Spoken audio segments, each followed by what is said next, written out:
Welcome to Nasdaq Trade Talks. I'm Jill Malandrino, Global Markets Reporter at Nasdaq.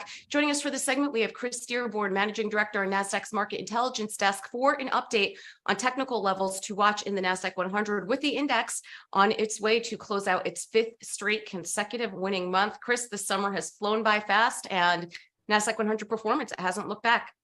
No, it's actually doing very, very well. When you look at the index as a whole, you gained over 2% last week. You're up 3.7% for the month.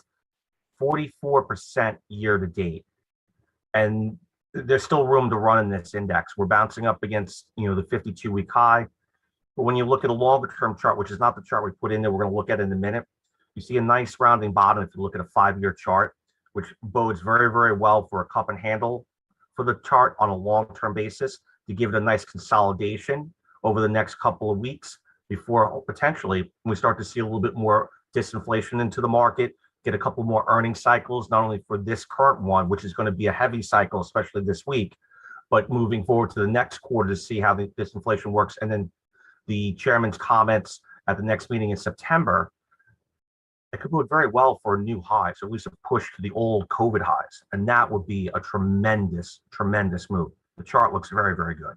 We'll take a look at that in just a minute, but Chris, we have to think about it. Look at the levels that we were coming from at the end of 2022. I believe we're down 32% on the year. So to see it up just over 40%, the headline number sounds big, but you have to remember just how beaten up the index and its constituents were as we ended 2022. But let's look ahead here. Let's pull up your first chart. Let's take a look at some fresh technical levels to watch. Yep. So if you look at the 1-year chart, which is what we have here, I've moved it over a little bit, and you can see it bouncing up against the 15,932 level. That's the 52-week high that we made at the middle of the month.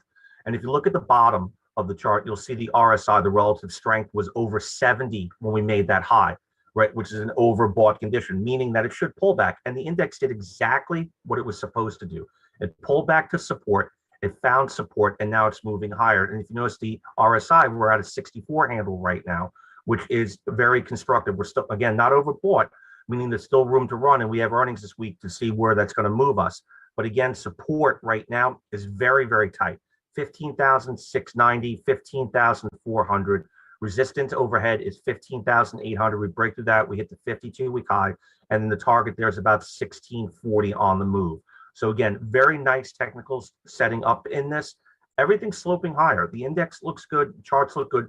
The reweighting that we did a week ago is going to balance this index a little bit more, so you don't have the mega 7 moving it as much, which means that the tail is going to have a little bit more to talk about in this index, and that bodes very, very well because you have over a third of the index reporting earnings this week. Granted, some of the bigger boys, but away from Apple and Amazon, you have Amgen, Qualcomm, Starbucks, and Moderna, to name a few. The weightings in that bottom right there are going to be much more significant. Don't get me wrong, a 9, 10, or 11% weighting, it will move the index significantly, but that tail now has more strength. And the strength there is based off of the path of least resistance, which is still higher, for that potentially Goldilocks soft landing that everyone's talking about, and you look at the macro that goes along with it. You have a tight labor market, you have disinflation, you have a strong consumer, you have higher wages, and you have better GDP. And what is GDP? 2/3 consumer spend. So there's hope that this index will move higher. And then you're going to get the people who are fear of missing out, the FOMO folks, who are jumping in. End of the month, I expect to see some profit taking here just to lock out the month because it's been a very strong month across the board. And we'll see what August brings. It's the volumes today are light, typical summer Monday, right? But we got a lot to move ahead here. And with a third of the index reporting earnings, there's a lot to look forward to away from the macro. Well, let's take a look at the constituents. Are you seeing more broad participation this afternoon? You actually have 12 names making new 52-week highs today in the index. That's over 10%. And even though the breadth is split down the middle 50-50, the big boys are split as well on both sides. But because of the weighting difference, they don't carry as much. So you have more of the weightings that carry a weight of over 1% to the upside as opposed to the downside. And that alone is keeping the index flat on the day. And the index is trading flat for the most part, which is a good sign to see coming into the end of the month. Just going back to the chart, we opened at 15,774. We're trading right there right now.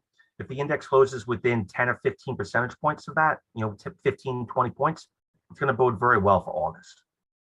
All right, Chris, appreciate the insight as always. Thanks for joining us on Trade Talks. I'm Jill Malandrino, Global Markets Reporter at Nasdaq.